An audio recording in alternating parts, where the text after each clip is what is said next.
Bom, então vamos continuar falando do esboço de gráficos, falando agora de concavidade e teste da segunda derivada. É interessante a gente olhar esses quatro gráficos.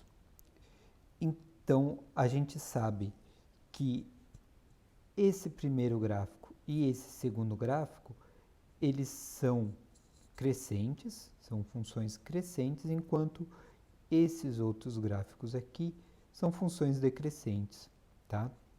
Mas vejam que eles têm comportamentos diferentes entre si, tá? Esse gráfico aqui, ele tem um crescimento nessa linha, enquanto esse gráfico tem um crescimento assim, né? Mais fechado, tá? Então, como é que a gente pode definir essa diferença, mostrar matematicamente essa diferença? Note o seguinte, esse e esse gráfico, se a gente traça a linha tangente nele, o que a gente vai ter? Aqui, todas as linhas tangenciais vão estar desse lado da curva, mesma coisa aqui, ó, todas as linhas tangenciais vão estar abaixo da curva. Quando essas linhas tangenciais estão abaixo da curva, a gente diz que a concavidade é para cima, tá? Então, essas duas curvas aqui da parte de cima tem a concavidade para cima. Essa é uma curva crescente com a concavidade para cima, essa é uma curva decrescente com a concavidade para baixo. Veja agora o que acontece nos outros dois gráficos. Todas as linhas tangenciais, todas as minhas curvas tangenciais estão acima da minha função, tá?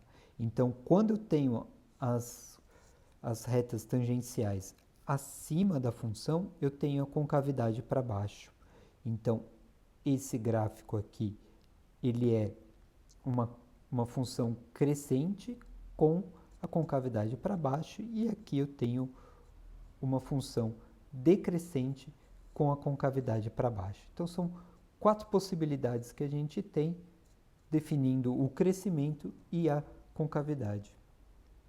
Obviamente que a matemática não vai depender do quão bom é a sua observação, é o seu olho para definir o que é uma concavidade, né? A gente precisa de alguma coisa realmente exata para a gente conseguir falar, olha, essa curva é uma concavidade. E nem sempre a gente vai ter o gráfico da função também para definir a concavidade, correto? Então a gente pode definir a concavidade fazendo um teste utilizando a segunda derivada, tá?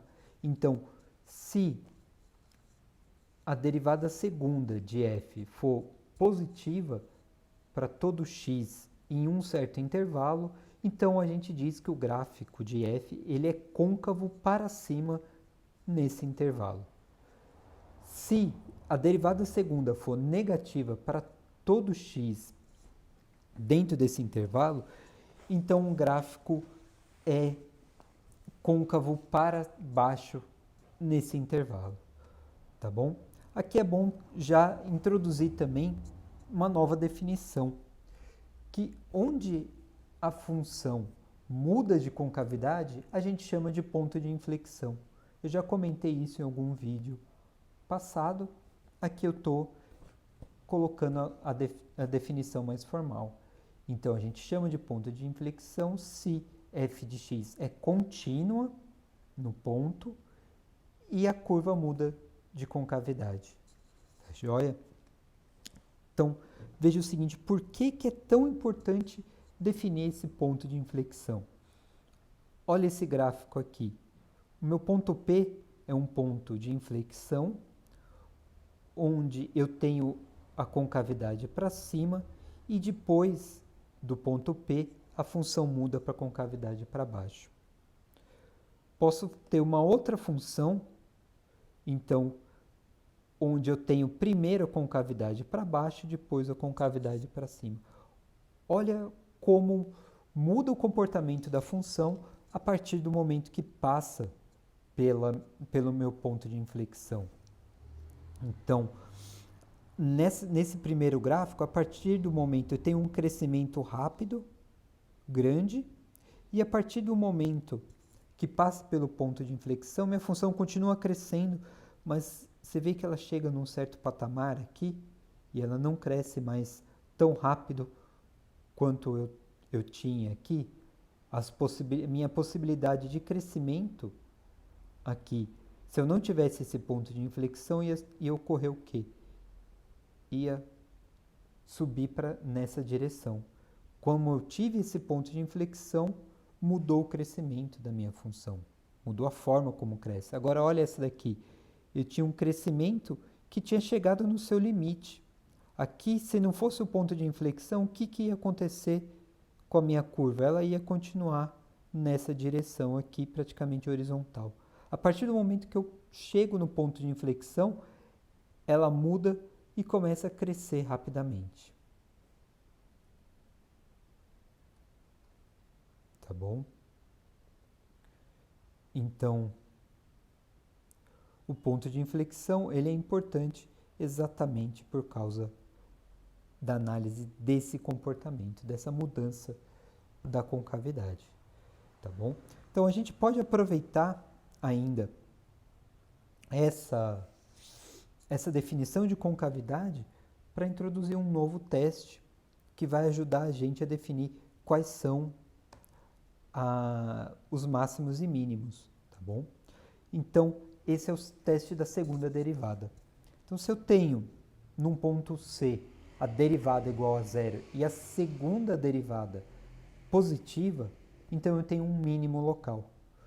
Se eu tenho a primeira derivada igual a zero e a segunda derivada negativa, então eu tenho um máximo local, tá bom?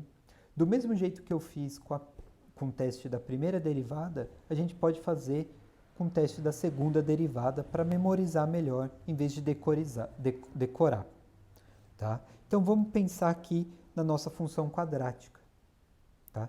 Então a gente tem aqui, a gente sabe que é uma concavidade para cima e que eu tenho um mínimo, tá bom? A gente sabe que a função tem mais ou menos essa cara.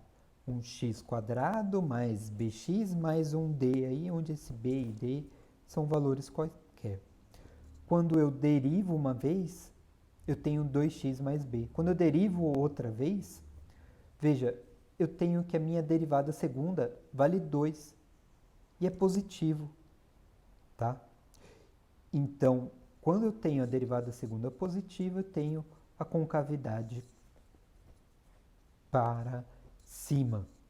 E isso implica que eu tenho um mínimo local, tá?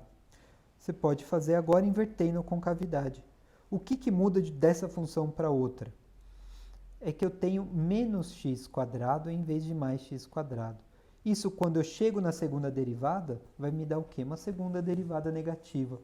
Então, eu tenho a segunda derivada negativa, eu tenho a concavidade para baixo e eu tenho um máximo local.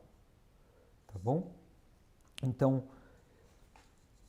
o teste da segunda derivada é mais uma forma da gente conseguir descobrir qual é o máximo e quais são os mínimos locais. Qual é melhor, o teste da primeira derivada ou da segunda derivada? Aí depende da função, depende de qual você se sentir mais seguro, mais confortável. Na dúvida, façam os dois testes que vai te ajudar. Caso você erra em um, você conserta no outro e compara os dois resultados. Perfeito? Então, vamos fazer agora um exemplo